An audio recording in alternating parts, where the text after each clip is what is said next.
Synapse. We are aware of what is happening around us and are in a position to make an appropriate response. This is because of an extraordinary communication network in our body. Impulses in the form of electrical signals travel very fast, almost 100 meters per second along a nerve cell. A nerve cell or neuron is a structural and functional unit of the nervous system. It is the largest cell of the body. A typical neuron has a cell body or cyton surrounded by thin spidery parts called dendrites. The longest fiber is called axon. The axon forms the nerve fiber. At the terminal end, the axon is branched with small swellings at the end of each branch called terminal button.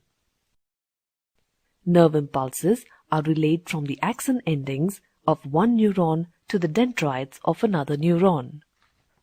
This junction is called synapse. Any two neurons do not join one another completely. There is a very small gap between the two. Yet, nerve impulses are carried across by means of chemical transmitters like acetylcholine. It is understood that when an impulse reaches the terminal button, it gives out a small amount of acetylcholine, which contacts the dendrites of the next neuron.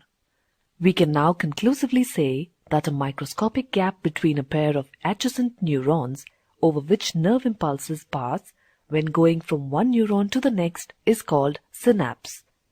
Synapses actually act as one-way valves. They ensure that impulses travel in only one direction from the dendrites to the cell body and then through the axon.